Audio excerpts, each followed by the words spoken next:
Some men spend 12 years building walls so solid they forget there's a door.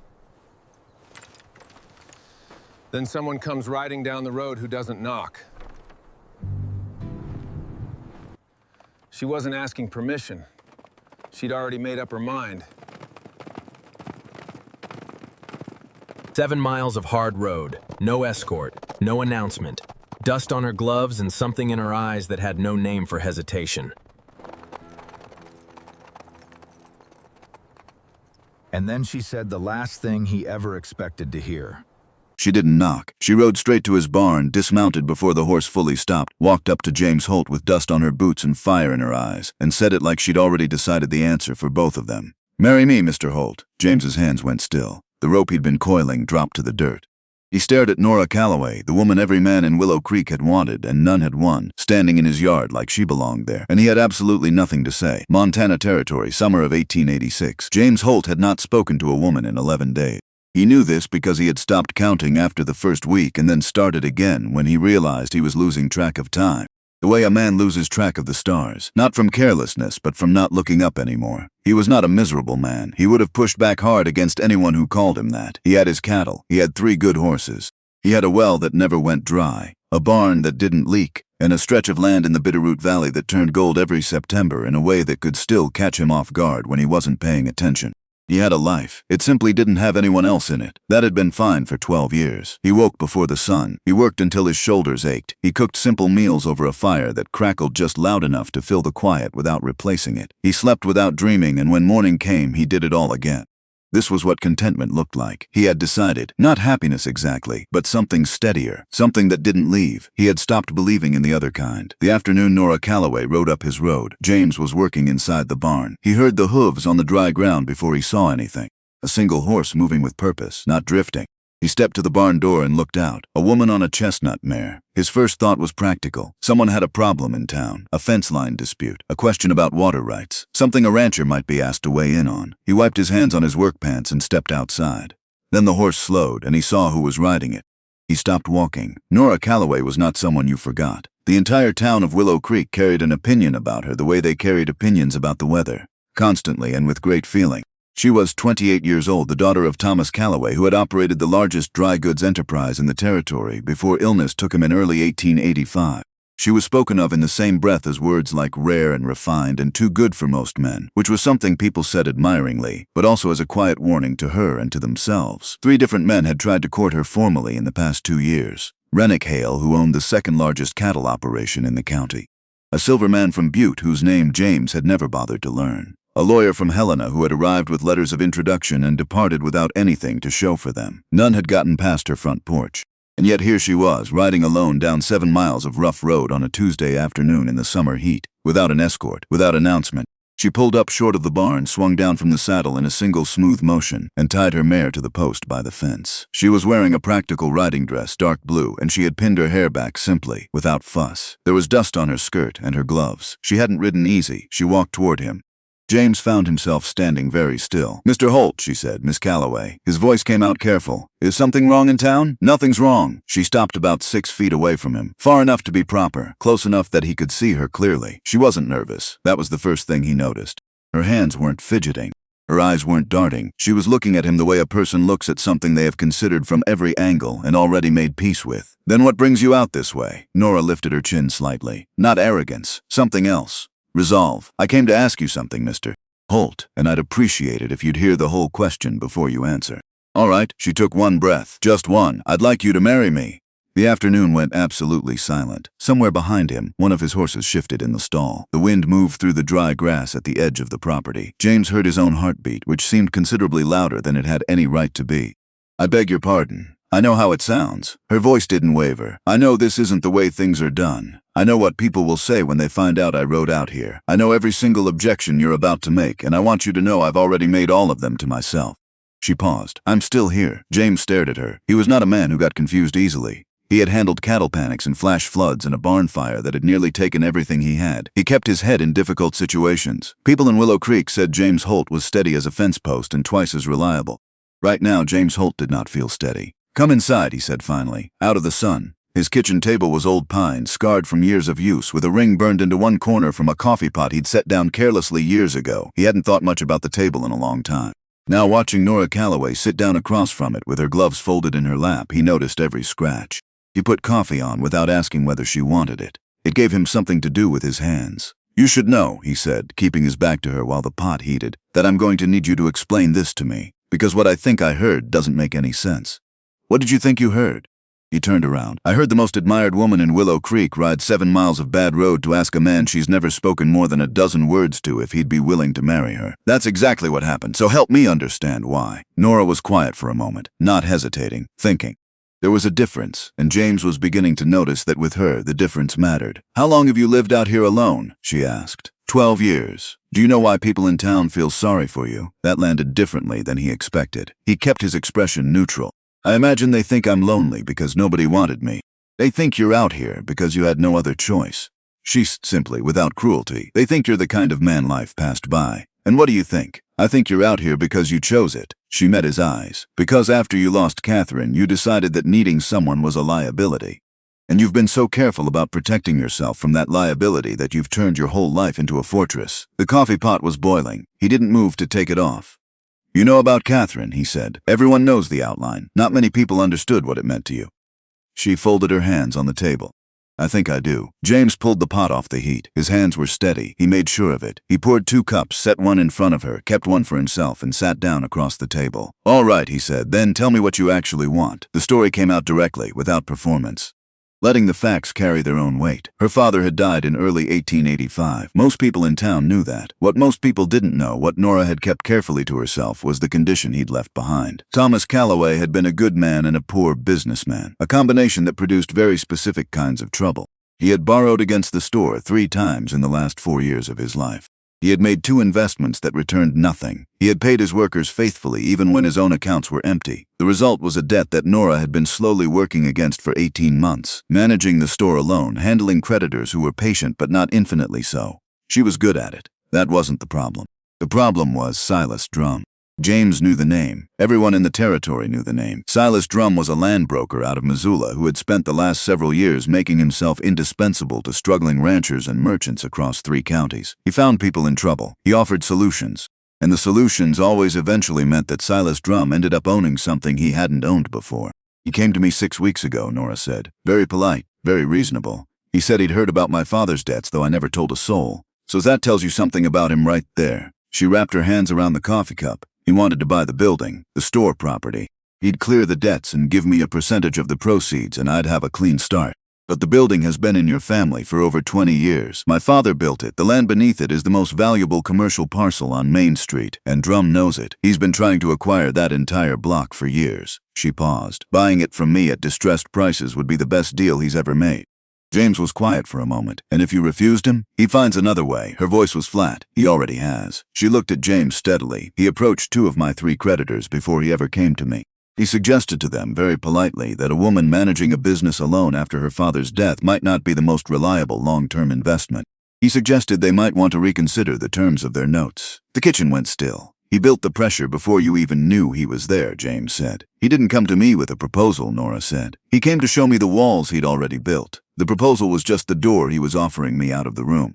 James set his cup down. He looked at her across the old pine table in the afternoon light, and he understood then that the woman sitting across from him had spent 6 weeks thinking through every angle of a problem that most men would have panicked over, and she had arrived at his door not in desperation but in calculation. The distinction mattered enormously to him, though he couldn't have said exactly why. "So you need someone to stand between you and Drum," he said. "No." She said it firmly. "I need a partner who brings something to this situation that I cannot provide for myself. Drum won't push against a man who has land and standing in this community. Not openly. He works on vulnerable targets. The moment I have a husband, a real one with a real stake in what happens to that property, the calculation changes. You need legal protection. I need a marriage that makes the pressure stop." She set her cup down. "In return, I'll bring the store when the debts are cleared. And I will clear them, Mr. Holt. I want to be very clear about that. The building and the property are significant. I'm not coming to you empty-handed." James leaned back in his chair. He had expected a lot of things from this conversation. This was not any of them. "Miss Callaway," he said carefully, "what you're describing sounds like a business arrangement." "It is. Those don't usually end well. Plenty of marriages that started as something else have ended worse." She held his gaze. I'm not asking for a fairy tale. I'm asking for honesty, respect, and someone willing to stand beside me and work hard and not pretend we're something we're not. She paused. You're the only person I know who I genuinely believe is capable of that. You don't know me. I know more than you think. Something shifted in her expression. Not softening exactly, opening. I've watched you for 3 years, Mr. Holt. Not in a strange way. Just noticed the way you handle yourself. The way you treat people who can't do anything for you in return. She looked down at the table for a moment.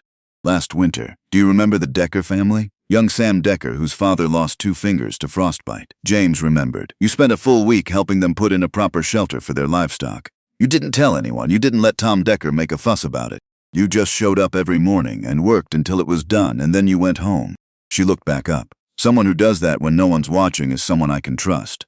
The silence stretched out between them. James had not thought about the Decker place in months. He hadn't thought of it as anything remarkable at the time. Just something that needed doing for people who couldn't manage it alone. How did you know about that? He asked. Sam told me. He came into the store for peppermint sticks in February and he couldn't stop talking about the man who'd fixed their barn. A ghost of a smile crossed her face. He said you taught him how to hammer a nail straight. He practiced on every piece of wood he could find for a week afterward.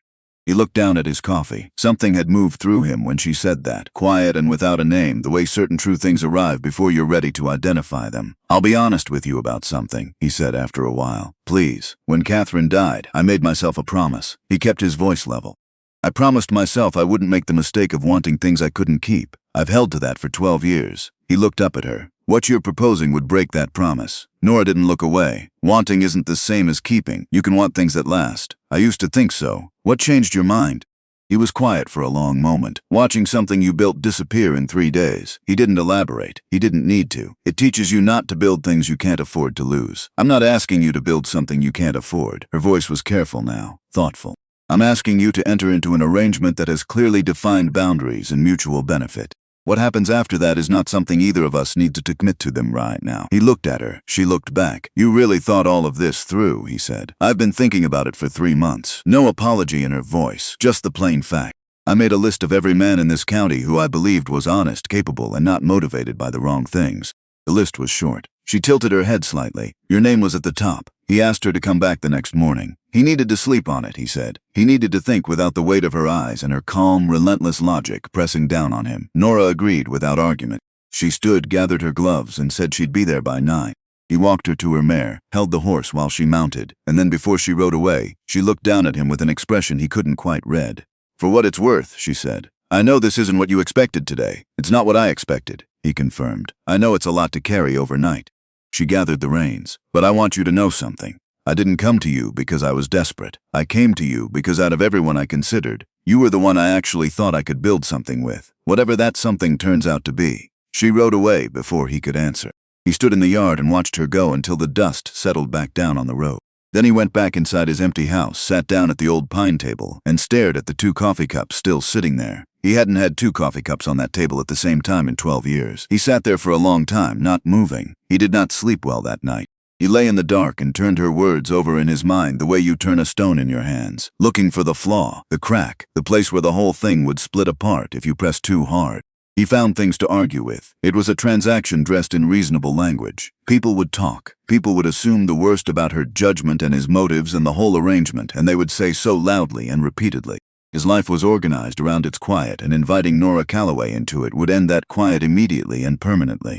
He found things he couldn't argue with. He had watched Silus Drum operate from a distance for years. He knew what the man was. And the picture Norah had drawn, a woman alone, managing inherited debt, being slowly surrounded by a man who specialized in isolation and pressure, that picture was real. That wasn't desperation performing a strategy. That was a clear-eyed person assessing her situation and making the best move available to her. And she had said his name was at the top of the list. He didn't know what to do with that. He had stopped thinking of himself as someone anyone would choose. Not from self-pity. He would have rejected that framing immediately. But from a kind of pragmatic acceptance. He was what he was. He had what he had. He did not fit into the shape that most people wanted. Norah Callaway had looked at exactly what he was and ridden 7 miles to ask for it specifically. He was still awake at 3 in the morning, staring at the ceiling. At some point, without deciding to, he thought about Sam Decker, a 12-year-old boy practicing hammering nails because a man had shown him how. He thought about the way Norah had said it. Not to flatter him. Just to explain how she'd come to know something about him he'd never thought to tell anyone. She had been paying attention for 3 years, and she had seen something worth riding 7 miles to find. He didn't know what that meant yet. But at 4 in the morning, still sleepless, he admitted to himself that he was going to say yes. She arrived at 9 exactly. James was standing in the yard when she came up the road. He had been there for 10 minutes, which was something he chose not to examine too closely. Norah dismounted, tied her mare, and walked toward him. She didn't say anything. She just looked at him and waited. And the waiting itself was somehow respectful. Like she understood that whatever he had arrived at had cost him something and she wasn't going to rush the delivery. "I have conditions," James said. Norah nodded. "Tell me. This is an agreement between equals. You don't need my permission to run your business and I don't need your opinion on how I run mine. We operate as partners in shared things and separately in everything else." "Agreed. No pretending to the world that this is something it isn't. I don't want a show." "That's never been what I wanted," she said. He looked at her carefully. "And Drum. I want to deal with Drum directly. I want to know everything you know about him. The creditors he's spoken to. The timing. All of it.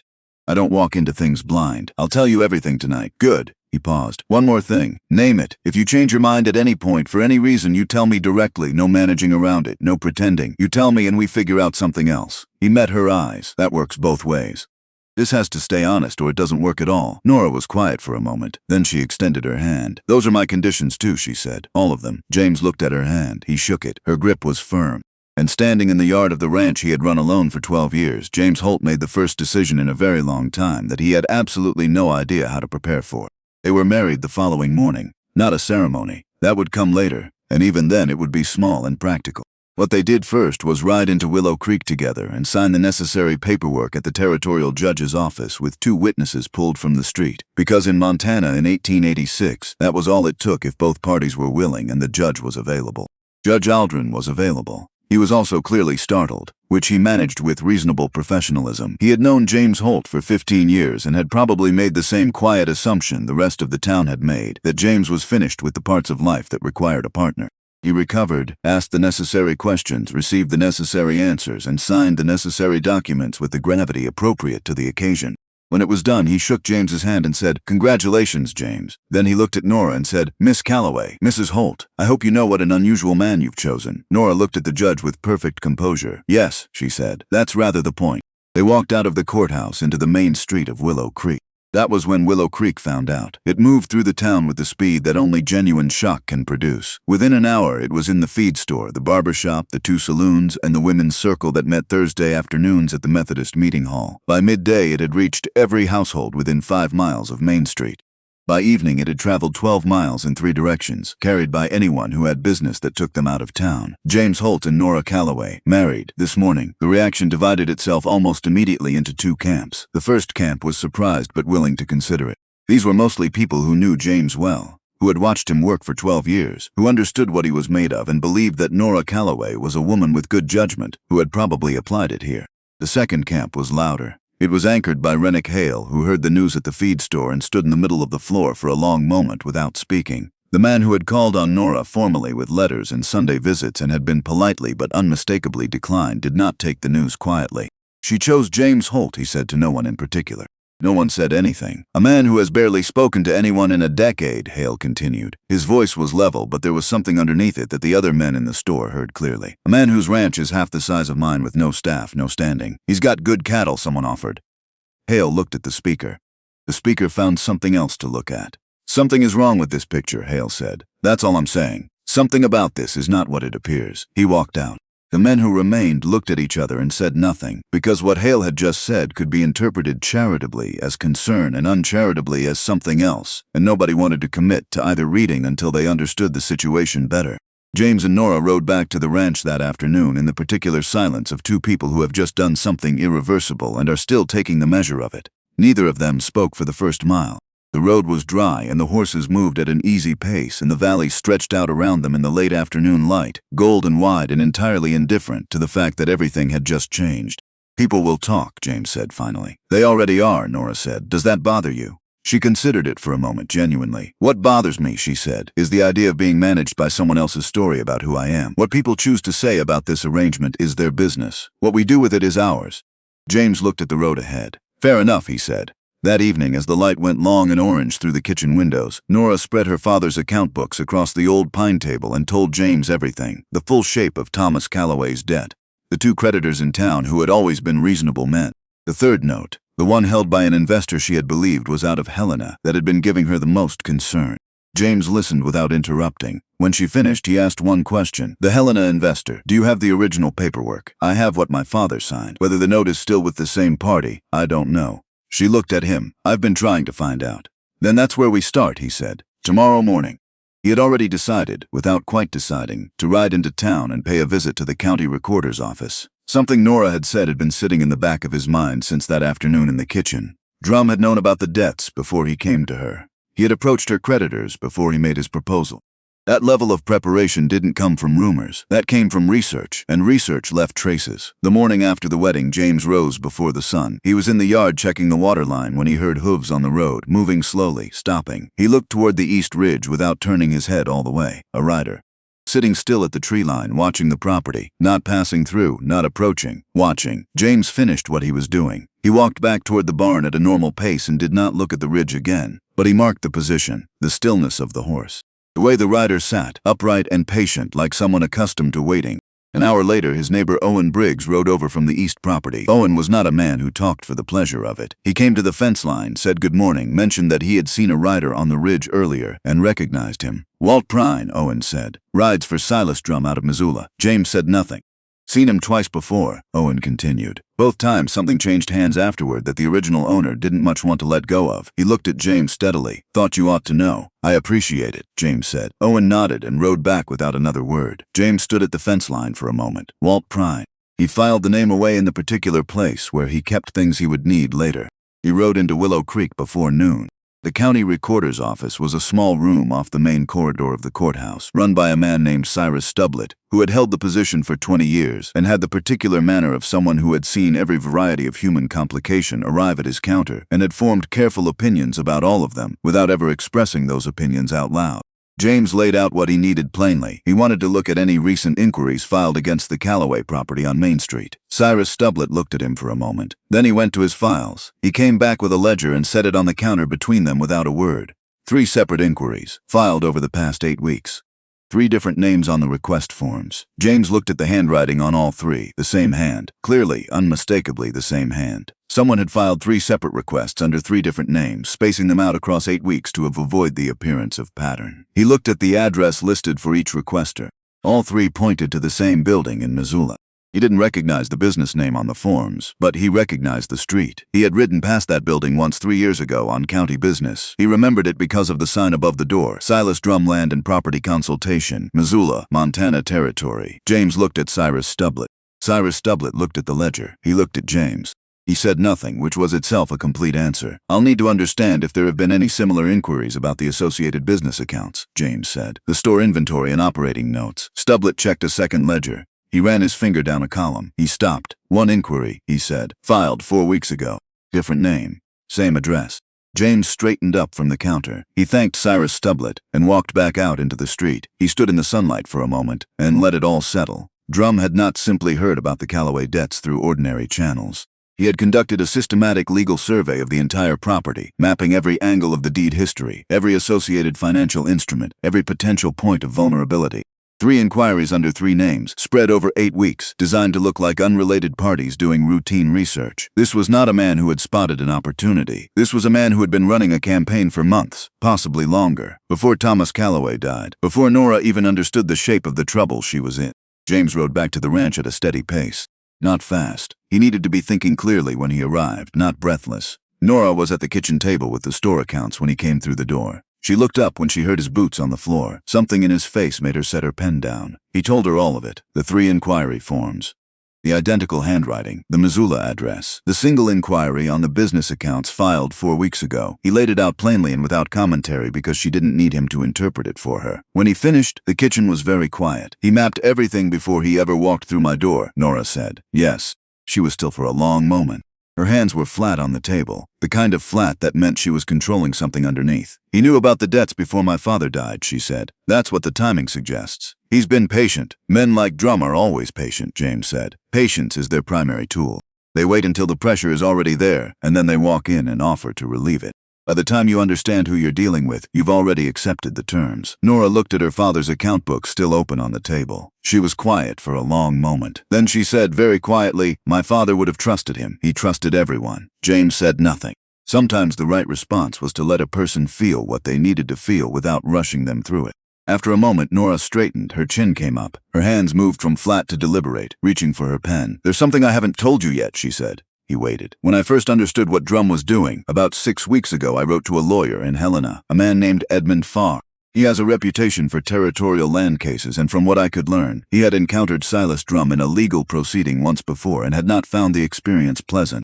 She met James's eyes. I told him the basic situation. He wrote back within the week. He's been reviewing what I sent him for nearly a month." James looked at her for a moment. "You contacted Farr before you came to me. I came to you 2 weeks after I heard from Farr the second time," she said. "He confirmed there might be a problem with one of the dead instruments, but he needed the original paperwork to be certain. Paperwork that would be much easier to obtain if I had a husband withstanding in this county walking through official doors with me." The kitchen was quiet for a moment. "You built the legal strategy first," James said, "and then you came to me to make it executable." "I came to you," Norah said evenly, "because I believed you were the right person. The legal situation was the context, not the reason." He looked at her steadily. She looked back without flinching. There was a difference between those two things. He understood that she was making sure he understood it too. "All right," he said. "Tell me what Farr found." She reached into the folder beneath the account books and produced a letter, 2 pages, dense with careful legal language. She slid it across the table. James read it. He read it twice. Edmund Farr had located the original instrument behind the third debt, the one held by the Helena investor. The paperwork appeared straightforward on its face. But Farr had noticed something in the recording dates.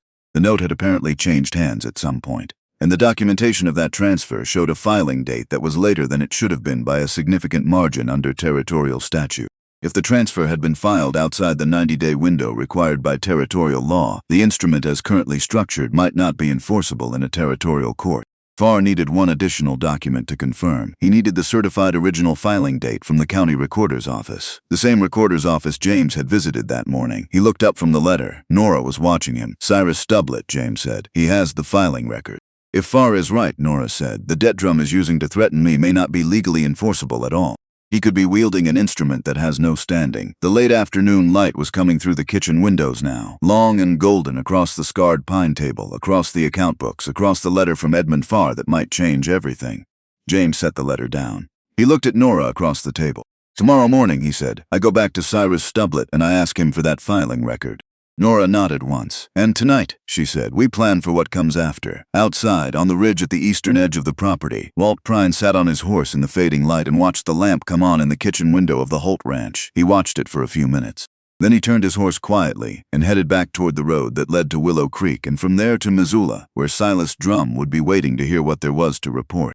There was more to report than Walt Prine understood, but that was the nature of watching from a distance. You could see the light in the window. You could not see what was being decided at the table inside. James rode into Willow Creek the following morning before the heat settled in. He kept his horse at an easy pace and his mind at something slower than that, turning over the shape of what he needed from Cyrus Stublett and how to ask for it without creating questions he wasn't ready to answer yet. Stublett looked up from his desk when James came through the door. He did not look surprised. He had the expression of a man who had been expecting this particular visit since the last one. He went to his files without being asked. He was back in 11 minutes. He set a folder on the counter and opened it to the relevant page, turning it so James could read the stamped date at the bottom.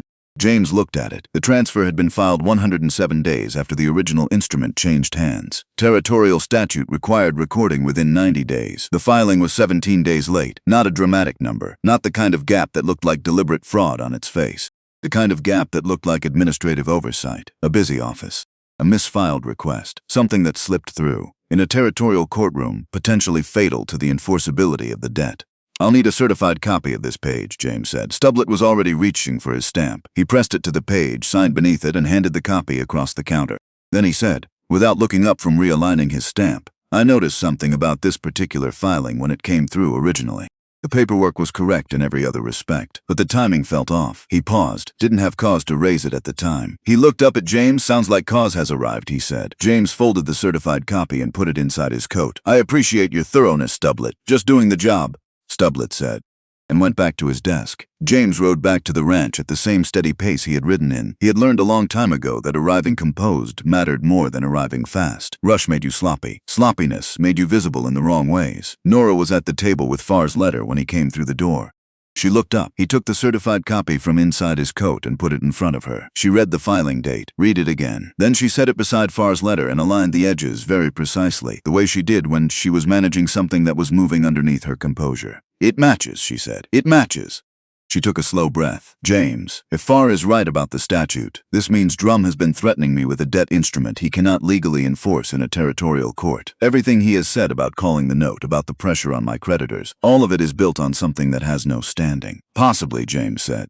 He sat down across from her. Farr still needs to verify it against the statute in court. This doesn't end it, but it changes the position. How soon can we get this to Farr? Morning stage to Helena. I'll have it ready tonight. Norah nodded. She looked at the two documents side by side on the table. Something moved across her face that James had not seen from her before. Not relief, not satisfaction, something rarer than either. The particular exhaustion of a person who has been holding a weight alone for a very long time and has just been told they might be allowed to set a debt down, but doesn't quite believe it yet. My father didn't know what he signed, she said quietly.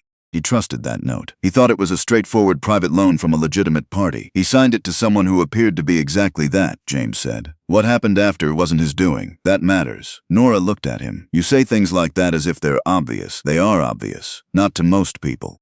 Most people would say he should have been more careful. Most people haven't tried to run a business with no margin for error while they were dying. He said it plainly, without softness, because softness would have felt like condescension. Your father did his best with what he had. That's what I see. Norah didn't answer for a long moment. When she did, her voice was careful in the way voices get when something is close to the surface. Thank you, she said. Tell me what else Farr needs before he can move. She picked up the letter. They went back to work. The moment passed, but it didn't disappear. It settled into the room like something that had been named and would stay named from here forward. The certified copy went on the morning stage to Helena. 2 days after it left, Silus Drum rode into Willow Creek. James had been expecting it. He was in the yard when Drum came up the road because he had made a deliberate point of being visible. He did not want their first conversation to happen on Drum's terms in a place Drum had chosen. He wanted Drum to come to him and find him standing on his own ground, waiting, unhurried. Drum dismounted with the ease of a man who had never been turned away from a door in his life. He was tall, slim, with close-cut gray hair and the kind of face that had been carefully arranged to put people at ease. Good clothes, not flashy. Pleasant expression, not warm. He looked at the property with an admiring, appraising quality, as if everything he saw was being quietly filed away. Mr. Holt, he said, congratulations on your recent marriage. I hope you won't take offense at a neighbor coming to offer his regards. You're not my neighbor, James said. You're a land broker from Missoula who has been filing inquiries about my wife's property under 3 different names.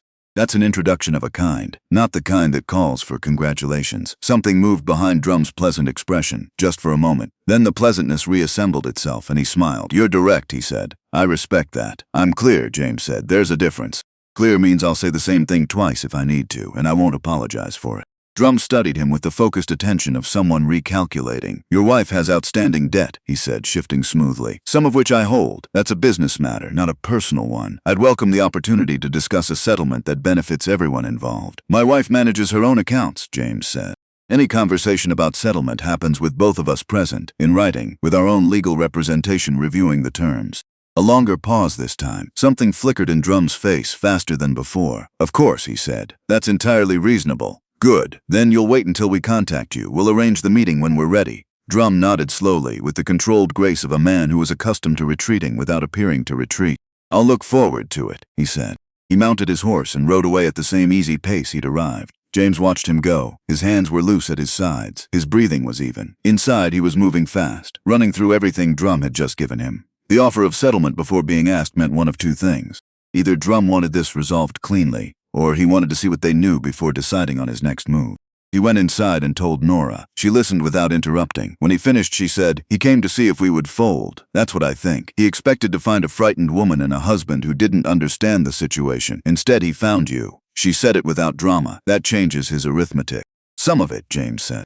But not all. If Farr is right about the statute, Drum may already know his position is weaker than he's let on. Which means this visit wasn't just reconnaissance. It was also a test to see how much we know. And we gave him nothing. We gave him nothing, James confirmed. Norah looked at the folder on the table. Then we wait for Farr. They waited. And while they waited, the drought deepened. It had been building for 3 weeks, announced first in the way the grass dried earlier than usual, and the creek along the north edge of the property dropped to a level that was wrong for September. James had seen it coming and had been watching it with the measured attention of a man who had lived through dry years before and knew the difference between a stretch of bad luck and the beginning of something that required decisions. By the third week, it was no longer something he could manage quietly in the back of his mind. He sat down one evening with the cattle figures and worked through them and arrived at a number he didn't like. He should have said something to Norah immediately. He knew that. He told himself he was waiting until he had a clearer picture. But the clearer picture kept not arriving, and after 2 more days of the creek dropping and the stock pond holding but not comfortably, he acknowledged to himself that he was doing what he had always done, carrying the weight alone because that was the only way he knew how to carry anything. Norah found the figures on the table the following morning. She read them without asking for an explanation. She looked up at him. "How long has this been building?" she asked. 3 weeks, and you're telling me now. It wasn't a question. He held her gaze. "I'm used to making those decisions alone," he said. "I didn't think to. This is a partnership," she said. Her voice was even, the way it got when something mattered enough to say plainly.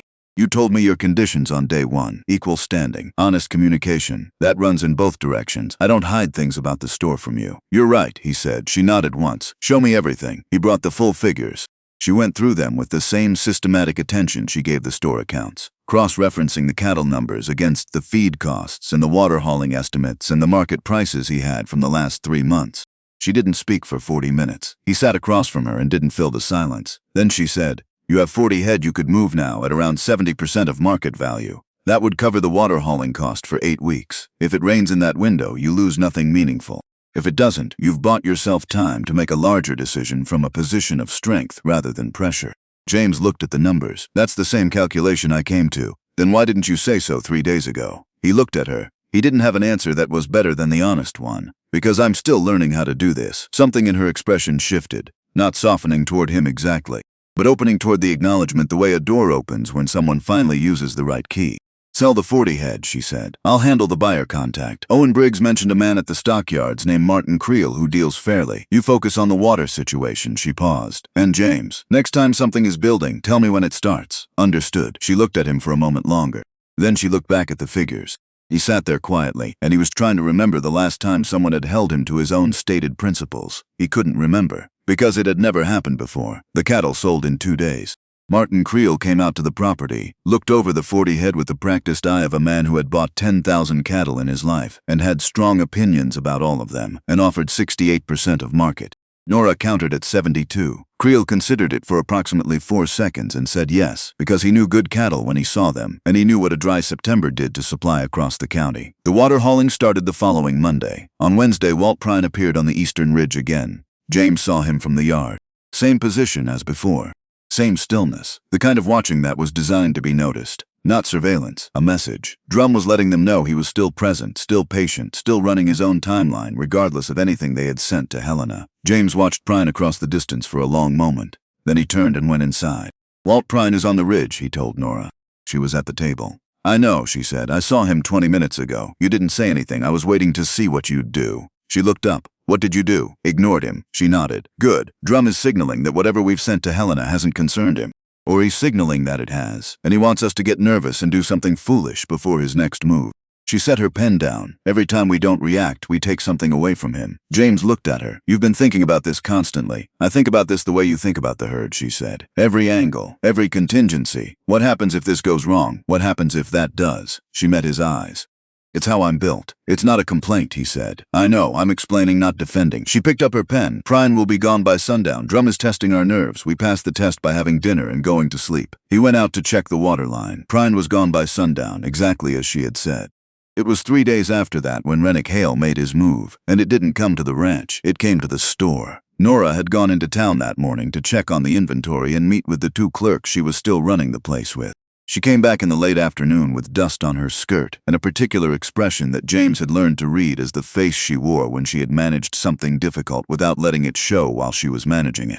He was in the barn when she rode in. He came to the door. She dismounted and walked toward him and said without preamble, "Renick Hale approached me on the street." James waited. He was waiting outside the store when I came out, not lurking, standing in plain sight, which was worse because it meant he wanted witnesses. She untied her gloves.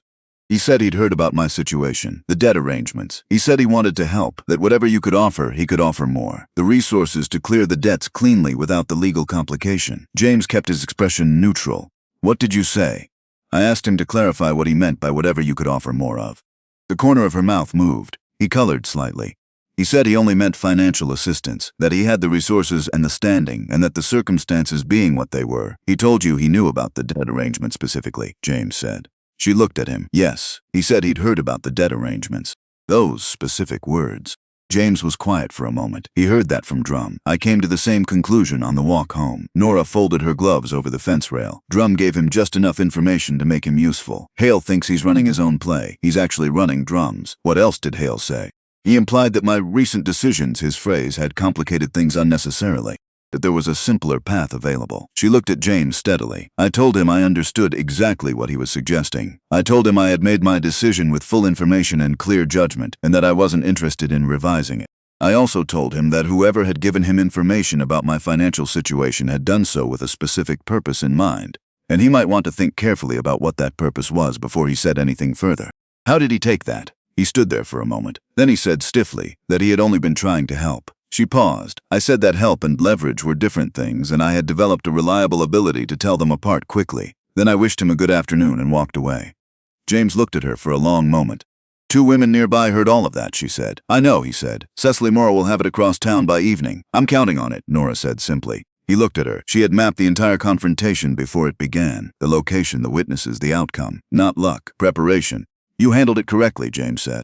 She met his gaze.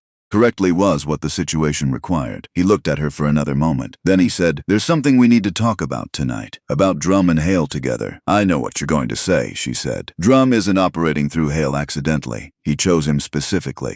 Because Hale's approach to me puts pressure on the situation from a personal direction without Drum having to expose himself.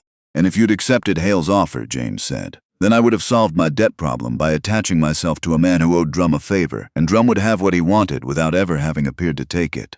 She looked at the ground for a moment. He's very good at this. He's been doing it for years, James said.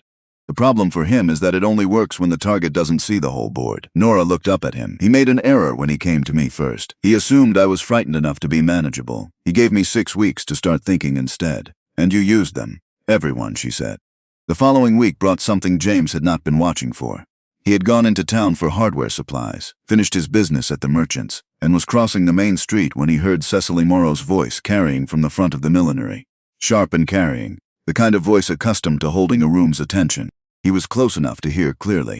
Cecily Morrow was telling 2 other women something about Norah, phrasing it in the careful language of concern that people use when they are expressing something less generous and want to be forgiven for it later. She said she hoped Norah knew what she was doing. She said a man who had lived alone that long probably didn't know how to carry on a decent conversation. She said Norah could have had anyone. She mentioned Renick Hale's name. She mentioned the word unfortunate.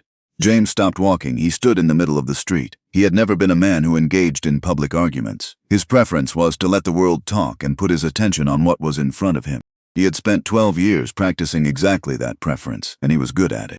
But something settled in him differently now, a clarity that was not about him at all. He didn't care what Cecily Morrow thought about his conversational abilities. He had no particular investment in correcting her opinion of him.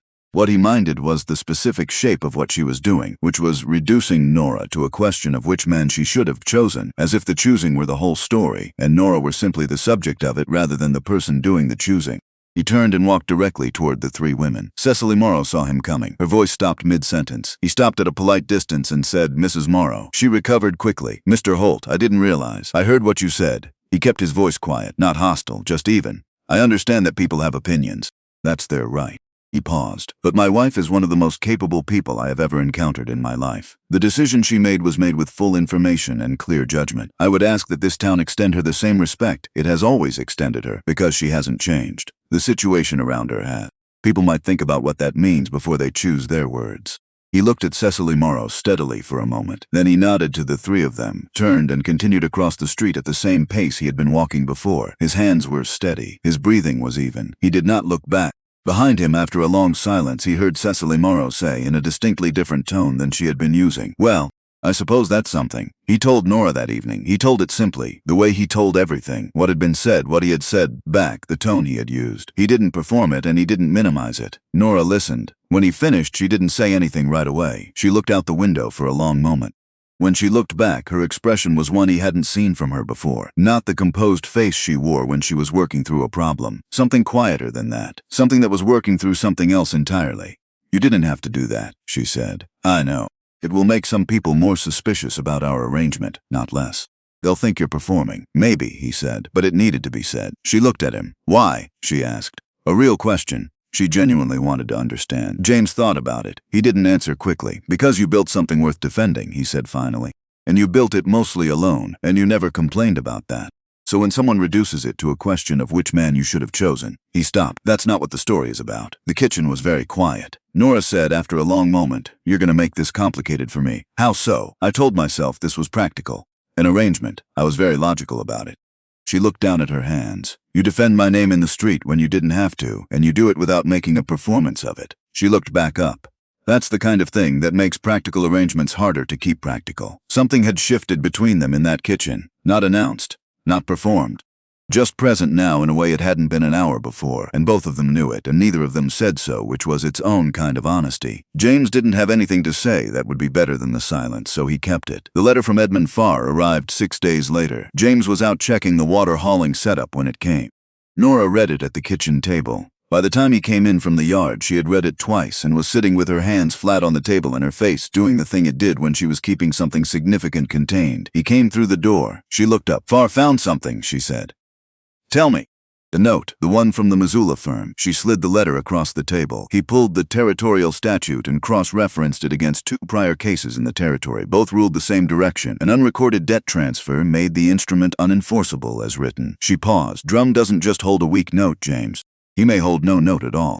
He picked up the letter and read it. Farr was confident, more than confident. He had found 2 prior cases where territorial courts had ruled an unrecorded transfer invalid on exactly the grounds that Stublett's filing date had revealed. The administrative oversight explanation, the one Drum's lawyers would almost certainly use, was the same explanation that had failed in both prior cases.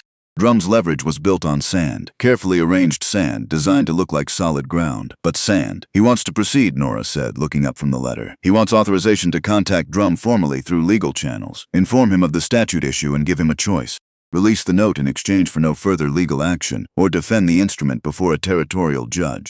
What does Farr think he'll do? Release it. He says men like Drum don't fight battles they've already lost. They find the exit that lets them preserve their reputation and move to the next target. She paused, but she says Drum will probe first. He'll want to see whether we'll actually follow through on the court option. Let him probe, James said. Norah authorized Farr in writing that same afternoon. They sent the letter on the evening stage and settled into the hardest part of any campaign, which was the waiting. And what filled the waiting 4 days after Farr's letter arrived was Agnes Callaway. She arrived on the Thursday stage from Billings without sending word ahead. James learned of it when he heard the buckboard coming up the road in the late afternoon, and went to the door and saw a woman climbing down from it with 2 travel bags and the particular forward momentum of someone who had come a long distance with a specific purpose and was not going to be slowed by the minor detail of not having been invited. Norah appeared beside him in the doorway. "Aunt Agnes," she said, in a voice that was exactly composed enough to reveal how uncomposed she actually was underneath it. Agnes Callaway was Thomas Callaway's older sister by a dozen years, a compact woman with sharp eyes and the confident manner of someone who had been the most decisive person in every room she had entered for the past 40 years and had no intention of changing that now. She looked at James with the direct assessment of a person taking an inventory. "You must be the rancher," she said. "James Holt," he said. "Agnes Callaway," she said. She looked at Norah. "We need to talk." James took her bags. Norah made coffee. Agnes sat down at the kitchen table with the authority of someone who had decided long ago that she didn't require an invitation to sit at a family table, and that this was family enough. She folded her hands and looked at her niece. "I had a visitor last week," she said. "A man named Silus Drum." The temperature in the room dropped noticeably. Norah didn't move. "Go on," she said. Agnes repeated the conversation, precisely, in the manner of a woman who had a reliable memory and understood that every word mattered here. Drum had come to Billings specifically to see her. He had been polite and reasonable and had expressed concern about Norah's situation. He had mentioned the debts. He had suggested that the recent marriage had been contracted under unusual circumstances that a judge might find worth examining. Then he had produced documents. Letters that appeared to be from Thomas Callaway's files. Letters in which her father seemed to be acknowledging a debt at a figure higher than the original instrument.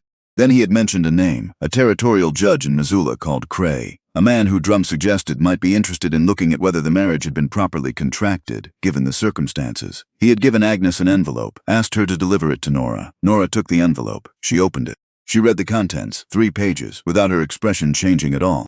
James had learned that this was what Norah's face did when something was genuinely serious. When she was only somewhat concerned, her expression showed it. When she was very concerned, it showed nothing. She finished. She set the pages on the table. He's found letters my father wrote to the Helena investor before the note transferred, she said. They appear to acknowledge the debt at a higher figure than the original instrument stated. She looked at James. He doesn't need to prove they're legitimate. He just needs them to create enough ambiguity to give a sympathetic judge something to work with. James looked at the pages. Doubt is what he sells, Norah said. Her voice was flat and precise. She looked at her aunt. Tell me exactly what he said about Judge Cray. Agnes repeated it, word for word. Drum had said Cray was a man who understood the complexities of frontier arrangements, that Cray had looked at similar situations before, that a marriage contracted under financial pressure between parties with no prior relationship in which one party had significant outstanding debts might attract the judge's attention on its own merits. James was already thinking. Farr needs to know about Cray tonight, he said. I know, Norah said. She looked at her aunt. Aunt Agnes, Drum came to you because he needed someone who loves me to deliver this message. If it came from him directly, I would have dismissed it immediately as a threat. Coming from you, I was supposed to feel the personal weight of it and lose my footing. She paused. He used you. Agnes looked at her niece for a long moment. Her expression moved through several things in quick succession and arrived somewhere that had the quality of a door being closed from the inside and locked. What do you need from me? She said. Norah blinked. It was the first time James had seen her genuinely surprised. A statement, she said carefully. Everything he said to you. The specific words about Cray, the documents he showed you, the date and time of the visit, written in your hand and witnessed. Agnes was already reaching for paper. James got up and brought her a pen. Agnes wrote for 40 minutes. She wrote with the precision of a woman who had spent a lifetime managing correspondence and knew the difference between approximate language and exact language, and understood that exact language was what mattered here. She recorded dates. She recorded direct quotations. She noted where she was certain of the phrasing and marked the places where she was approximating. She named the specific documents Drum had shown her, described their appearance, and recorded the name Arthur Cray exactly as Drum had spoken it, with the inflection Drum had given it, which she described as the voice of someone referring to an arrangement already made. When she finished, she put the pen down and looked at Norah. He made a mistake coming to me, Agnes said. Yes, Norah said. He assumed family would create doubt. Instead, it created a witness. Agnes absorbed this. Then she said in the tone of someone formally revising an assessment, he underestimated what kind of family we are. Norah looked at her aunt for a moment. Then she said, I'll make up the spare room. Agnes accepted this as the answer it was. She gathered herself from the table with the satisfied efficiency of a woman who had accomplished what she had come to accomplish, and was ready to move on to the next task, which was apparently making herself comfortable in a house she had never visited before, and intended to treat as entirely familiar. James watched her go down the hallway. He looked at the statement on the table, 2.5 pages of careful, precise documentation that had just changed the shape of everything. Then he looked at Norah. She was already reading back through what Agnes had written, cross-referencing it against Farr's letter. Cray, she said without looking up. We need everything Farr can find about him. His record on territorial cases, his financial relationships, any connection to Missoula that goes beyond the courthouse. I'll write to Farr tonight, James said. She nodded. She kept reading. He sat down across from her. It was past 9 o'clock. The lamp on the table put warm light across her face and the documents and the old scarred pine that had become, over the past several weeks, the center of something he had not expected to build. He had come into this with clear terms and no expectations. She had been equally clear about what she was offering and what she was not. They had been honest with each other from the first conversation in a way that most people never managed to be. And that honesty had built something he didn't have a precise word for yet, but recognized the way you recognize solid ground after a long time walking on something uncertain.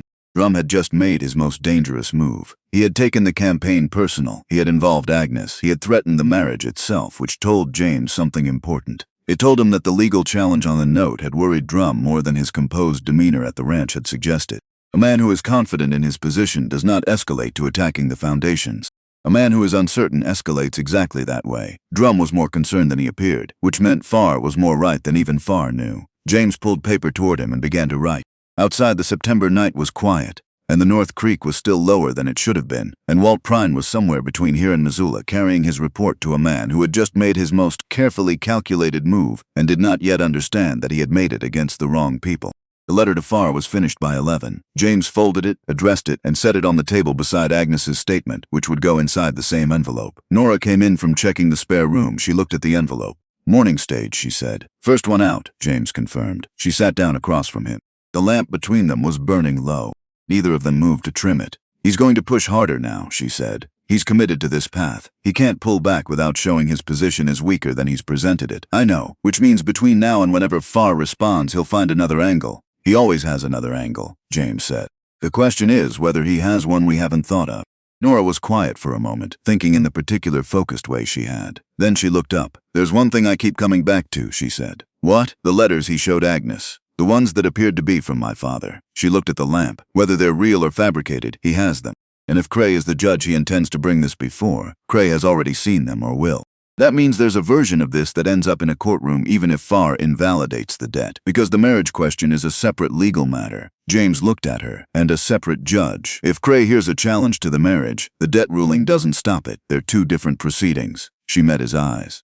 "Drum is running two tracks. We've been focused on the debt because that's what he showed us first. But the marriage was always the real target. The debt was just how he was going to demonstrate that I was in a vulnerable position that might have compromised my judgment when I agreed to marry you."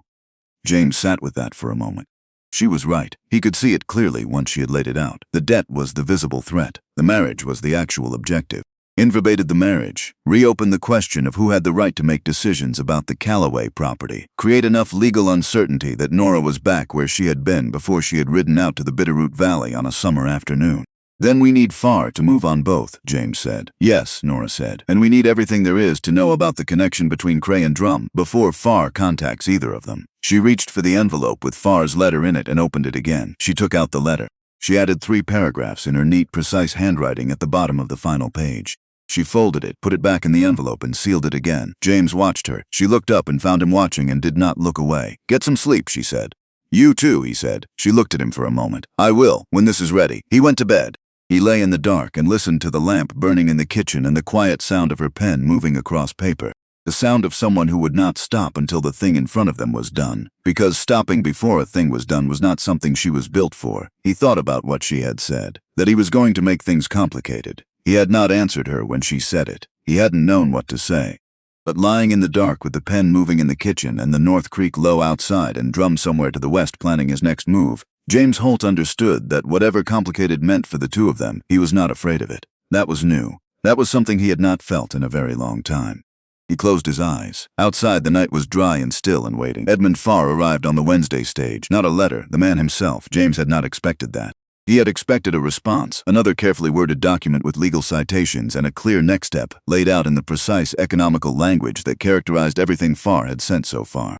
What he had not expected was a compact man in his late 40s stepping down from the stage onto the main street of Willow Creek with a worn leather briefcase and the focused, unhurried manner of someone who had made a decision about where he needed to be and had acted on it without excessive deliberation.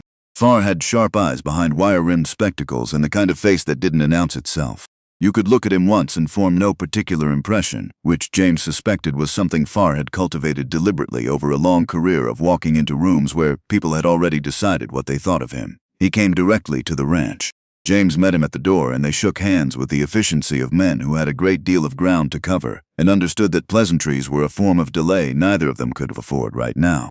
Norah had coffee on the table before Flaw sat down. He set his briefcase on the table, opened it, sorted through the contents with practiced speed, and looked up at both of them. "I came in person," he said, "because what I found requires the kind of conversation that doesn't travel well in letters."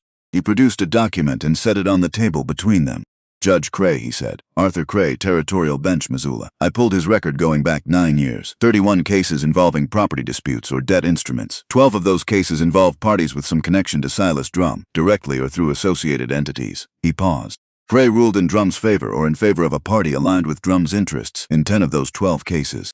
Norah was very still. "That's a pattern," she said. "It's more than a pattern." Flaw leaned forward. "I found the family connection. Judge Cray's brother-in-law is a man named Fletcher Bain. Bain is a senior partner in the Missoula lending firm that holds the note on your father's debt, the firm that Drum positioned himself behind when he acquired the instrument." He set another document on the table. "Bain and Cray have been connected by marriage for 11 years. They share financial interests in at least 2 other ventures in Missoula County. I have the partnership records." He produced them, set them down one by one. James looked at the documents. He looked at Norah. She was reading, her eyes moving quickly and precisely across each page, absorbing it completely before she responded to any of it. "Drum didn't just suggest a sympathetic judge to your aunt," Flaw said. "He told her about the judge who has a direct familial and financial interest in the outcome of this case. And Cray, based on his record, intended to hear it without disclosing that relationship to either party." The weight of that settled across the table like something physical. "That's not a conflict of interest that weakens his position," Norah said. "That's a conflict of interest that disqualifies him from hearing the case at all." "More than that," Flaw said. If we can demonstrate that Drum directed this matter toward a judge he knew had a familial financial stake in one of the parties, and that Cray intended to proceed without disclosure, we are no longer talking about a civil dispute over a debt instrument. We are talking about coordinated judicial misconduct. He looked between them. That is the kind of finding that follows a man off the territorial bench. James said, "How solid are the family records and the partnership documents?" The Missoula County Recorder's Office was considerably more forthcoming than Drum apparently anticipated. Farr allowed himself a brief, precise satisfaction. Marriage records, county filings, business partnership registration, all of it on public record, all of it pulled within normal legal channels. He tapped the stack of papers. There is nothing here that can be challenged on procedural grounds. Norah looked at James. He looked at her. "He overreached," she said. "He got comfortable," James said. "He's been running this play for years without anyone pushing back hard enough to make him careful." He stopped accounting for the possibility that someone would look at the whole board. Farr said quietly, "That is precisely the situation."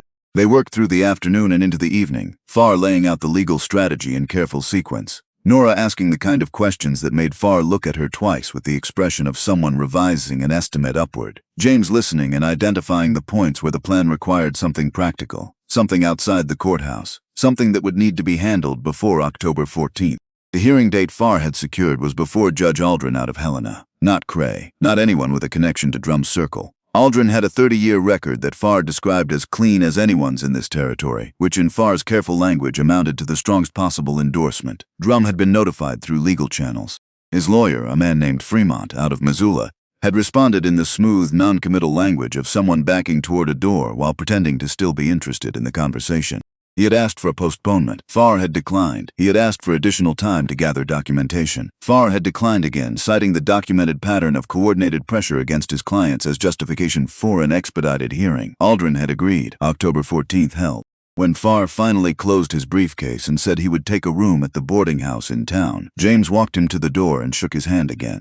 "You came a long way," James said. "Mrs. Holt's letters were thorough and her thinking was clear," Farr said simply. "I wanted to meet the people behind them." He paused. "I've been doing this work for 22 years, Mr. Holt. I've represented a great many clients in a great many complicated situations. The ones who win are almost never the ones with the most resources. They are almost always the ones who keep thinking clearly when the pressure is highest." He looked at James steadily. "Your wife has that quality to an unusual degree." He picked up his briefcase and walked down the porch steps toward the road. James stood in the doorway and watched him go. Then he went back inside. Norah was still at the table, reading back through Farr's documents in the lamplight, making small, precise notations in the margin. He sat down across from her. She looked up. "He's good," she said. "He is," James agreed, "but he said the same thing about you." She looked at him for a moment. Then she looked back at the documents. "We're going to win this," she said, "not with triumph, just with the even certainty of someone who has looked at the landscape clearly and arrived at an accurate reading of the terrain." "Yes," James said, "we are." 4 days before the hearing, Renick Hale rode out to the ranch. He didn't send word ahead. He appeared in the yard on a gray afternoon with his hat in his hand and an expression that James had not seen on him before. Not the social confidence he usually carried. Not the slightly aggrieved quality of a man who believed the world owed him a better outcome than it had delivered. Something quieter than either of those things and considerably more costly looking. James met him in the yard. Hale dismounted. He looked at James without the usual armor. "I need to talk to you," he said. "You're talking," James said. Hale took a breath. He looked at the ground for a moment, then back up. "I think I've been used." "You have been." Whatever response Hale had prepared for that directness, it wasn't that one. He reset. "Drum came to me 2 months ago," he said. "He told me about the situation with the Callaway debts. He said Norah was in a difficult position and that a man with the right resources could help her out of it." He implied. He stopped, started again. He suggested that the circumstances might be such that she would be open to a different arrangement than what she'd said before. "He told you she might be available," James said, "because she was desperate enough." Hale's jaw tightened. He implied it. "And I believed him because..." He stopped again. "Because it was what you wanted to hear," James said. Not cruelly, just as the fact it was. No answer. "What do you want from me, Hale?" Hale looked at him steadily. "I want to tell you what he said to me. All of it. The specific things, the specific times, the language he used." He paused. "Because I think it would be useful to your lawyer. And because I was wrong about the situation and about what I was being used for, and I'd rather do something about that than not." James studied the man across from him. He had never been fond of Renick Hale, had never found much in him to admire beyond his cattle operation, which was genuinely well run. But what he was looking at right now was something different from the man he had assessed from a distance for years. A man who had made a mistake, understood it, and had ridden out to do the one thing that might partially correct it, knowing that the correction would cost him something and bringing himself to do it anyway. That was worth something. Not everything, but something. "Come inside," James said. Norah listened to Hale's account for 45 minutes without interrupting. Agnes sat in the corner chair with her hands folded and her expression composed, which James recognized by now as the face Agnes wore when she was exercising significant self-restraint. Hale talked. He was specific. He gave dates and the language Drum had used, the sequence in which Drum had introduced each piece of information, the way Drum had framed each suggestion so that it appeared to be Hale's own idea arriving naturally rather than a planted seed being carefully tended. He described 2 separate conversations, one at his ranch and one at the saloon in Willow Creek, and he described them with the flat precision of a man who had been going back over them, obsessively trying to identify exactly where he had allowed himself to be managed. When he finished, Norah said, "You understand that what you've described confirms a deliberate pattern of coordination across multiple targets and multiple channels." "Yes," Hale said, "I understand that, and you're willing to write this down and sign it." He looked at her. "I'm here, aren't I?" She got him paper. He wrote. When he left an hour later, the signed statement went into the folder alongside Agnes's account, and Farr's documents and Stublett's certified filing record. The folder was thick now. It had the satisfying weight of something built piece by piece, until it became too substantial to dismiss. Agnes looked at the folder after Hale's horse disappeared down the road. "He rode all the way out here to do that," she said. "Yes," Norah said. "That took something." "It did." Norah looked at the folder. "Drum relies on people not being willing to do the hard thing. He picks targets carefully, people who are already isolated, already uncertain, already inclined to believe they're managing the situation alone." She paused. "He made the same mistake with everyone he involved. He assumed that isolation was a permanent condition." Agnes looked at her niece. "He picked the wrong county," she said. The rain came on the night of October 11th, 3 days before the hearing. It had been weeks since there was any real promise of it. The sky had threatened twice and delivered nothing, and the hauled water had been keeping the situation manageable but not comfortable, and the North Creek had been sitting at a level that James watched every morning with the careful attention of a man who knows exactly how much margin remains. He woke at some point in the deep middle of the night and heard it on the roof, slow at first, then steady, the kind of rain that doesn't arrive with drama, that simply comes and does what it came to do without asking for acknowledgement. He lay still for a moment listening to it. Then he got up and stood at the window. Norah appeared in the doorway behind him. He hadn't heard her get up. She came to stand beside him, and they both looked out at the dark and the rain falling steadily through it, and the relief that moved through the house was almost physical. The particular relief of something that has been uncertain for a long time finally resolving in the direction you needed it to go. "The creek will come back up," James said. "I know. We won't need to sell any more of the herd this season. I know." He looked at her in the dark. Her face had the quality it got in the early mornings, before she had assembled the composed version of herself she wore through the day, the real version. The one underneath. He did not say anything. She did not either. They stood at the window and listened to the rain on the roof and the September drought giving way, and the valley beginning its slow return to where it should have been all along. Some moments carried everything that needed saying inside the silence of them, and this was one of those moments. 2 people standing in the dark, hearing the same rain, knowing the same things, near enough to each other that the nearness itself was a kind of language. After a while, she went back to her room. He stood at the window a little longer, watching the rain come down on a valley that would be different in the morning.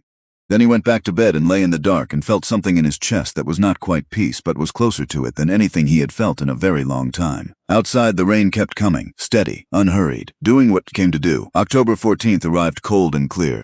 They rode into Willow Creek together in the early morning, James and Norah with Agnes in the buckboard behind them, because Agnes had announced she was attending and no one had thought seriously about arguing with her.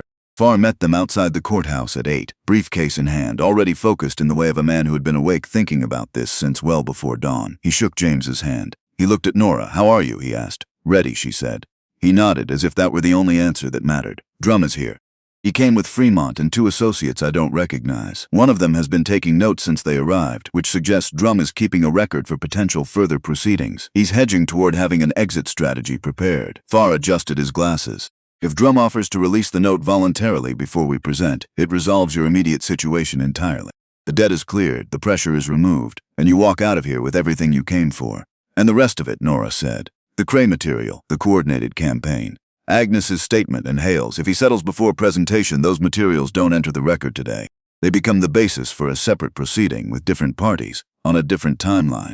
Flaw looked at her steadily. "I want to be clear about that. A settlement this morning resolves your situation. It does not necessarily resolve anyone else's." Norah was quiet. She looked at James. He looked back at her. He did not tell her what to decide. It was not his call to make, and they both understood that without either of them saying it. "What does Drum think we'll do?" she asked Far. "He thinks you'll take the settlement," Far said. "Every other target he's approached has taken the settlement." Norah turned toward the courthouse door. "Then let's go inside," she said. The courtroom was small and cold, smelling of pine resin and old paper and the particular staleness of a room that was used for serious purposes and had absorbed the weight of them over many years. The wooden benches held perhaps 30 people. Most of them were there for ordinary court business and had not expected to find themselves witnesses to anything out of the ordinary. They were going to be disappointed in that expectation. Judge Aldren was already on the bench. He was a man of 60 with a face that had finished forming its opinions about the world decades ago and was not interested in revising them based on what anyone said in the next hour. He looked at the assembled parties with the even attention of someone who had seen every variety of human calculation that money could produce and maintained a consistent view of all of it. Drum sat at the opposing table with Fremont and his 2 associates. He was contained, careful. The pleasant expression was still in place, but it had turned inward, as if he was running calculations that required concentration. He looked at Norah when she sat down. She looked back at him. She did not look away. She held his gaze with the same steady attention she brought to everything she decided mattered. And Drum, who had looked at a great many people across a great many tables in a long career of getting what he wanted, looked back at her for a moment and then looked at the table in front of him. James, sitting beside her, noted this without showing it. Aldren called the proceedings to order. Fremont stood immediately. "Your Honor, before we begin, my client wishes to convey a proposed resolution that may render these proceedings unnecessary." "Sit down, Mr. Fremont," Aldren said without particular emphasis. "We'll proceed in order." Fremont sat. Far stood. He presented the case in the order he had laid it out at the ranch table, building each element on the one before it with the clean efficiency of a man who had constructed this argument carefully and saw no reason to decorate it. The filing defect first. The certified copy from Stublet, the territorial statute, the 2 prior cases where identical defects had been ruled fatal to enforceability. He spoke for 13 minutes and used exactly as many words as the case required and not one more. When he finished, Aldren looked at Fremont. Response. Fremont stood. He was polished, as Far had described, and had clearly prepared thoroughly. He argued administrative oversight in the filing process. He argued industry practice in the recording of debt transfers across territorial jurisdictions. He argued good faith on the part of his client in the management of the instrument. He was articulate and organized and presented his argument with the confidence of a man who had made similar arguments successfully before. James watched Aldren's face throughout. Aldren asked Fremont 2 questions. Fremont answered both at length, which James had noticed was what people did when the direct answer was not favorable to them. Aldren asked Far 1 question. Far answered it in 2 sentences. Then Aldren looked at Drum directly. "Mr. Drum," he said, "you are personally familiar with the instrument in question." Drum stood. "Yes, Your Honor. And you were aware of the transfer of this note and the requirements for recording such transfers under territorial statute." A pause. Brief. Almost imperceptible. But James heard it. "The administrative details of the filing were managed by my firm's staff," Drum said. "I was not personally involved in the recording process." "I see," Aldren said. He looked down at the papers in front of him. "Mr. Far, you indicated you have additional documentation relevant to the court's assessment." "I do, Your Honor." Far opened the folder. He produced Agnes's statement. He produced Hale's signed account. He produced the documents establishing the relationship between Judge Cray and Fletcher Bain and the Missoula lending firm. He laid them on the clerk's table one by one in the order that told the clearest story. Fremont was on his feet before the 3rd document touched the table. "Your Honor, those materials are outside the scope of the debt instrument question before this court and should not. They speak to the pattern of conduct surrounding the enforcement of this instrument and the selection of legal venues for its adjudication," Far said, without raising his voice or altering his pace. "The court is entitled to understand the full context in which a legal instrument was wielded against one of its citizens." Aldren held up one hand. Fremont stopped. Aldren read. The courtroom was absolutely silent. People who had arrived expecting to observe routine county business sat in the wooden benches and watched the judge read and understood that whatever they were witnessing, it was not routine. Aldren read Agnes's statement carefully. He read Hale's account. He reviewed the documents connecting Cray to Bain to the Missoula firm, reading each page with the unhurried attention of a man who understood exactly what he was holding and was not going to be rushed through the understanding of it. When he looked up, his face had not changed. But something in the room had shifted in the way that rooms shift when a decision has been made and the words haven't arrived yet, but everyone present can feel them coming. Drum was very still. Fremont was looking at the table in front of him. The associate who had been taking notes had stopped writing. Norah sat with her hands folded and her back straight and her eyes on the judge. James sat beside her and kept his attention on the same thing she was attending to, which was the work in front of them, which was nearly done. "Mr. Fremont," Aldren said, "I'll hear that proposed resolution now. It took 22 minutes to formalize." Drum released the note in its entirety. No remaining obligation, no acknowledgement on Norah's part that the debt had ever been valid. The instrument was voided by the court on the grounds of the recording defect, with a notation entered into the public record that the court had reviewed additional documentation speaking to the circumstances of the instrument's enforcement and the selection of judicial venues for its adjudication. 3 sentences in the public record, specific, factual, permanent. Fremont argued for the removal of the notation. He argued that the settlement rendered it unnecessary. He argued that it exceeded the scope of the court's purpose in a debt instrument hearing. Aldren declined each argument in order, with the brevity of a man who had already made a decision and was not interested in reconsidering it. Drum signed the release at the table. He signed it with the controlled movements of a man who had understood for some time that this was coming and had spent the intervening period deciding how to manage the ending without showing what it cost him. He did not look at Norah when he signed. James noticed that too. Outside the courthouse, on the wooden steps in the cold October air, Flaw shook their hands. "That went as well as it possibly could have," he said. Agnes said, "It went as it should have." The distinction she was making was not subtle. Flaw smiled at that, briefly and genuinely. Norah stood on the top step and looked out at the main street of Willow Creek and breathed the cold air in slowly. She closed her eyes for one moment. Just one. Then she opened them, and the brightness in her face was not something she was performing. It was the real thing moving through her, too fast and too large to contain entirely, and she did not try to contain it. She looked at James. He was already looking at her. "It's done," she said. "It's done," he confirmed. She nodded once, and then without either of them deciding to, without any plan or signal, she reached out and took his hand. It was not a dramatic gesture. It was a small, quiet, entirely natural thing, the way things happen when a person reaches toward something they have wanted to reach toward for a long time and simply runs out of reasons to keep not doing it. James looked down at their joined hands. He did not pull away, he held on. And standing on the courthouse steps in Willow Creek on a cold October morning, after everything that had been built and fought for and quietly, carefully grown between them, the man who had stopped believing in things that lasted held the hand of the woman who had ridden 7 miles through the summer heat to find him, and held it like he meant to keep it. Agnes stood 1 step below them. She said nothing. She turned and walked toward the buckboard with the satisfied expression of a woman whose most important questions had all received satisfactory answers. Behind them, the courthouse door opened. Silus Drum walked out. He stopped when he saw them. James felt Norah's hand tighten slightly in his. He did not look at Drum. He kept his eyes on her. After a moment, he heard Drum's footsteps on the wooden steps, moving past them, down to the street, to his horse. The sound of the horse moving away. The October wind came through the street.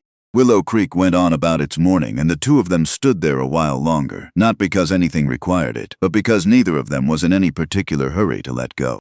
A week later, Flaw wrote to them from Helena. The letter was short. 3 paragraphs. Cyrus Stubblet had shared the relevant filing documentation with recorders' offices in 2 neighboring counties, as a matter of professional courtesy and standard practice. Those offices had their own relationships with their own judges. And those judges had been waiting, it emerged, for exactly this kind of documented pattern for longer than anyone had said out loud. 2 other cases had surfaced. 2 other parties in 2 other counties who had moved through the same sequence Drum had used with Norah. The acquired debt, the coordinated pressure, the sympathetic judge with undisclosed connections, the settlement offer, that was really the transfer of something valuable at whatever price Drum had determined the desperation of the moment would bear. Both cases were now under formal review. One of them involved a woman named Ruth Weston. She had lost her family's grain operation 18 months ago in what she had believed at the time was simply a convergence of bad luck and worse timing. Poor prices, a dry season, creditors who had been patient until they weren't. She had signed the papers and walked away from 40 years of her family's work and had told herself that she simply hadn't been strong enough or smart enough or fortunate enough to hold it together.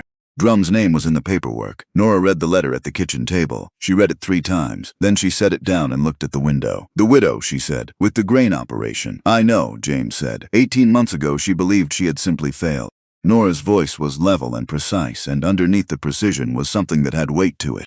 "She has been living with that for a year and a half." James said nothing. "That could have been me," she said. 8 months ago, before I found Flaw, before I understood what the filing defect meant, before any of this. That was exactly where I was heading. "But it wasn't you," he said. "It was someone." She looked at him. "It was Ruth Weston, and there were probably others before her. And the reason it wasn't me is that I had the right information at the right time and the right—" She stopped. "The right husband," he said. She looked at him for a long moment. The word sat between them differently than it had before. Not the word of a legal arrangement.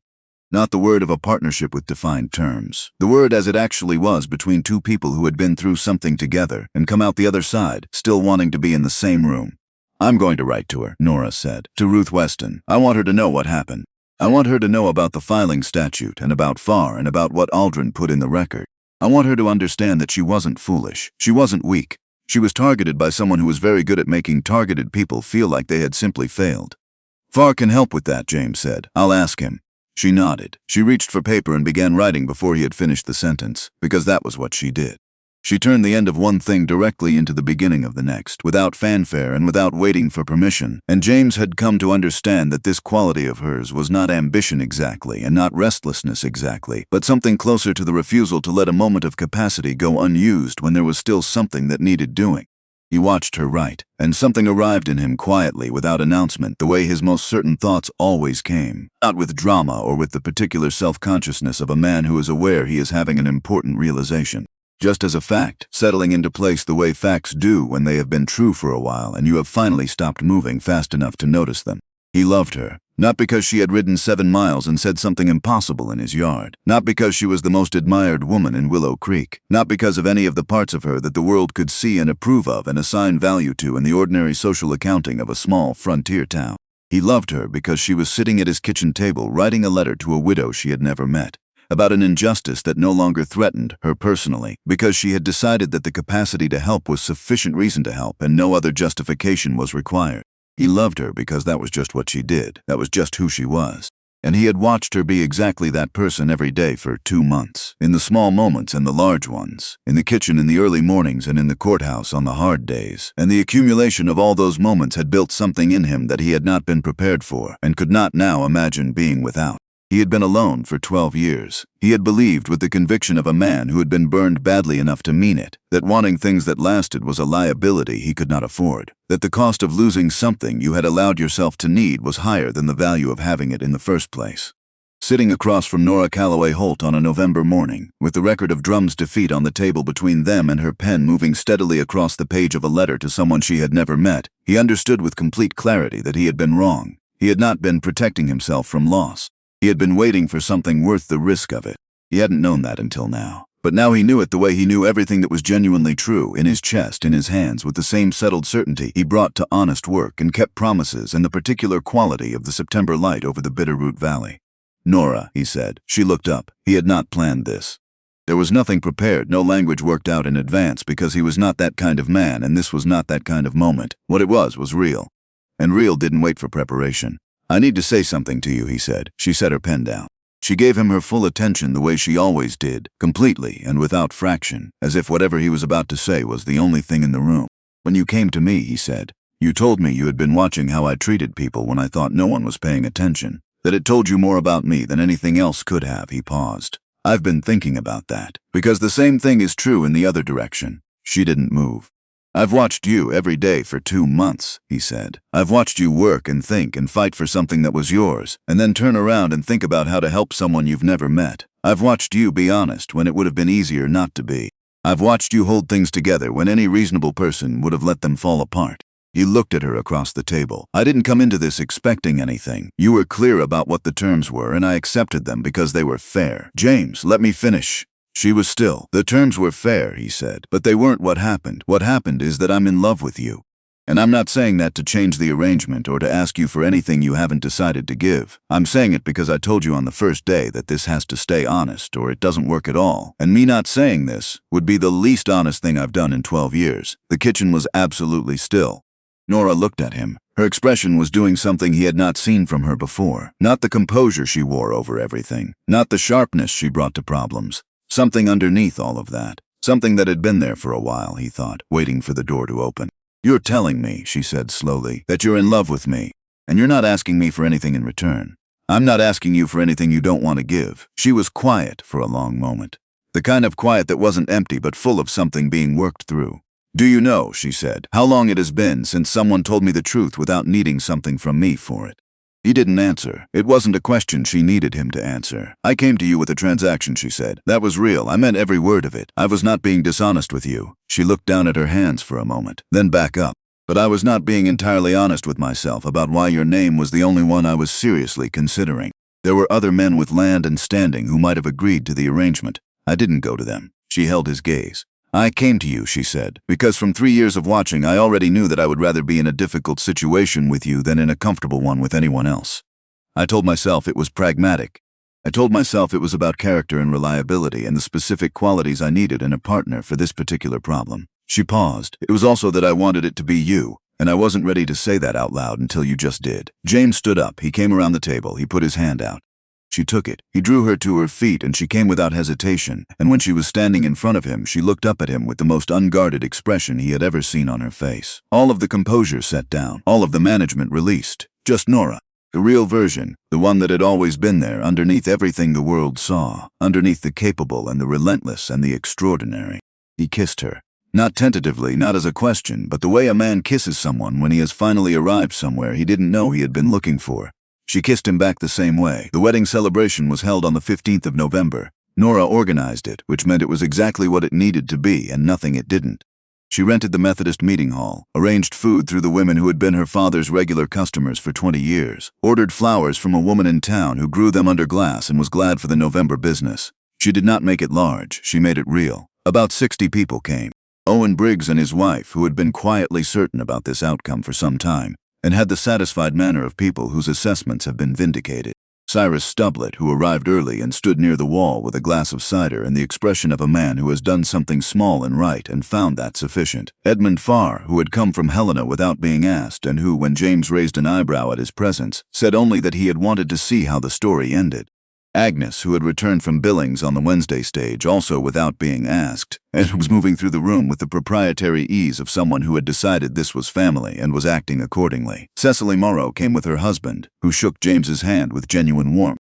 Cecily had attended 2 Thursday circle meetings with Norah since the courthouse, and whatever had shifted between them in that time had shifted quietly and appeared to be holding. Sam Decker came with his father, Tom, whose missing fingers had healed the way most real healing goes, imperfectly but functionally. Sam was 13 now and had grown 2 inches since winter and still apparently thought about nails, because the first thing he said to James was that he had helped his father build a new root cellar and every nail had gone in straight. James told him that was the correct outcome of practice. Sam looked profoundly satisfied with this assessment. Renick Hale did not come. He had sent a note 2 weeks earlier, brief and correctly worded, expressing his good wishes for the occasion. Norah read it and said he meant it, which was a more generous reading than James had arrived at independently, and probably more accurate. Reverend Alcott spoke toward the end of the evening when the food was mostly gone and the conversations had broken into the smaller, warmer kind that happen when people stop performing for the occasion and start simply talking. He didn't offer a formal ceremony. They were already married, thoroughly and legally, with Aldren's court record attached and everything else that went with it. What he offered was something else. A witnessing, an acknowledgement of what he had observed over the months since a woman had ridden 7 miles on a summer afternoon to ask an impossible question of a man who had forgotten he was still the kind of person who could be asked. He said he had watched 2 people who had each decided, for different reasons and in different ways, that needing someone was a risk they could not afford. He said he had watched that decision get revised, not in a single dramatic moment, not in a declaration or a gesture, but in the accumulation of ordinary ones. Shared work, shared difficulty, shared mornings at a kitchen table with coffee and ledgers, and the particular quiet of people who have decided to trust each other and are finding out what that actually means in practice, day by day, in the small choices that nobody watches. He said the loneliest man in this county did not become less lonely because a remarkable woman chose him. He became less lonely because he chose to let himself be chosen. There was a difference, the Reverend said. The first was luck. The second was courage. He looked at James when he said that. James held his gaze. He did not disagree. Agnes made a sound near the side wall that she would have described, if asked, as a cough. Everyone within earshot correctly identified it as something else and chose not to comment. Later, when the celebration had quieted and most people had eaten and the room had settled into that comfortable final register of a good evening winding down, Norah found James near the door.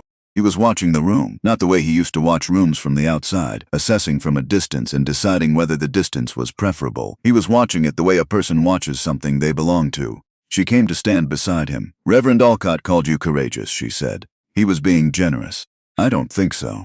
She looked at him. You agreed to something you had no reason to trust with a woman you had spoken 12 words to on 24 hours of deliberation. That's not calculation. That's trust extended before the evidence was in. He looked at her. You weren't a risk I was afraid of. No, I was afraid of wanting it and then losing it. That's different. He looked at the room, at Agnes talking to Farr with the focused intensity of a woman who had decided he was interesting, at Sam Decker carefully eating a piece of cake, at Owen Briggs laughing at something his wife had said. You were the clearest thing I had seen in a long time. You rode up that road and you said the most impossible thing and every part of you was completely present when you said it. No performance, no strategy. He shook his head slightly. I didn't know yet what you wanted, but I knew exactly who you were. You don't walk away from that. Norah was quiet for a moment. Something moved through her face, not the controlled expressions she had worn through the hard months, not the brightness of the courthouse steps, but something deeper and steadier than either. The kind of feeling that doesn't need to perform itself because it has nowhere else it needs to be. "I have something to tell you," she said. He waited. "When I made my list," she said, "the list of honest men in this county, it wasn't 3 names. It wasn't 5. She met his eyes. It was 1. It was always only ever 1.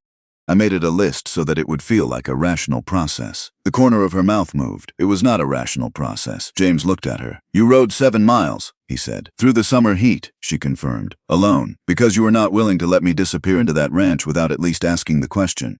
She looked up at him with the directness she brought to everything that mattered. "I was not willing," she said, "to spend the rest of my life watching a good man vanish into a valley because neither of us was brave enough to say the obvious thing out loud." He reached out and took her hand. She laced her fingers through his. They stood there together in the warmth of the room with 60 people and the Reverend and Agnes and young Sam Decker and a lawyer from Helena who had come all this way to see how the story ended. All of it surrounding them without intruding, the way the world sometimes manages to get the proportion right and holds back just far enough to let a real moment be what it is. The following morning they were up before the sun, not because anything was wrong, not because something needed managing, because that was what they both were, and the life they had built together ran on early mornings and honest work and coffee at the old pine table before the light came fully up. James went out to check the North Creek before breakfast. He pulled on his coat in the dark entryway and stepped out into the cold November air. The sky was still gray and the frost was on the ground, and the valley was quiet in the way it got before dawn. Not the emptiness of night, but the gathering stillness of something preparing to begin again. The kind of quiet that isn't absence, but anticipation. He walked out toward the creek line and stood at the bank and listened to it running. Full and clear and untroubled, every inch of what the dry season had taken returned by the November rains, as if the land itself had been waiting for the right conditions to restore what had always been there. He heard the porch door behind him. Then he felt the weight of his heavier coat being placed over his shoulders, the one he had not thought to take from the hook. He didn't turn around. He heard the door close again. He stood for a moment with the coat on his shoulders and the cold on his face and the creek running full below him. He stood and listened to it and let himself understand what he was standing inside. 12 years he had been on this land. He had worked it alone and built it honestly and told himself that the quiet was sufficient, that it was the shape of a life and not an absence, that a man who expected nothing was protected from the particular devastation of losing it. He had been wrong about that. Not about the land or the work or the honest life he had built here, but about the quiet. He had called it peace when it was something else. He had called it enough when he had no basis for comparison. Sufficient did not look like this. Sufficient did not feel like a coat appearing on your shoulders in the cold before you thought to reach for it yourself. Sufficient did not sound like a voice in the kitchen when you came through the door, or carry the weight of a lamp in a window you could see from the far pasture on a dark November evening, or arrive on a summer Tuesday in a dark blue riding dress with dust on the gloves and a question that changed everything. He knew the difference now. He would not confuse them again. He went back inside. Norah was at the table. The lamp was on and the coffee was made and she was already working, 'cause she was always already working, and she looked up when he came through the door with the expression she had for him now, the one that was just hers, the one that had no performance in it at all and no distance and nothing held back. He sat down across from her. She poured him coffee without being asked and slid it across the table and went back to what she was reading. He picked up the cup. The coffee was hot. Outside the November light was beginning, slow and gold and unhurried, coming up over the Bitterroot Valley the way it always had. The way it had come up over this land for years before he arrived and would keep coming up long after. But this morning someone was watching it. 2 people at an old pine table in a kitchen that had held one voice for 12 years and now held 2, working in the morning quiet in the particular piece of people who know each other truly, where nothing important goes unsaid and nothing real needs to be performed, and the silence between them is not empty but full, the way silence gets when it has something to hold. James Holt had stopped believing in things that lasted. He had ridden out every morning for 12 years into a valley that turned gold in September and told himself that was enough. He had kept his promises to the dead and his distance from the living and his hands busy and his expectations low and called all of it wisdom. And then a woman had ridden 7 miles through the summer heat and said the most impossible thing he had ever heard, and she had said it looking directly at him, without flinching, without apology, with the calm certainty of someone who has done the arithmetic and arrived at an answer she intends to stand behind. And he had been wrong about everything. In the morning light of that November kitchen, with Norah across the table and the North Creek running full outside, and the life they had built surrounding them on every side, built from a handshake and a list of one name and 7 miles of summer road and 2 months of honest work and the particular courage of 2 people who had each decided, separately and then together, that the risk of wanting something real was worth whatever it might cost, he knew it with the same certainty he brought to everything that mattered. He picked up his cup, she turned a page. The light came up over the valley, and that was enough. That was more than enough. That was what enough had always meant when you finally let yourself find out.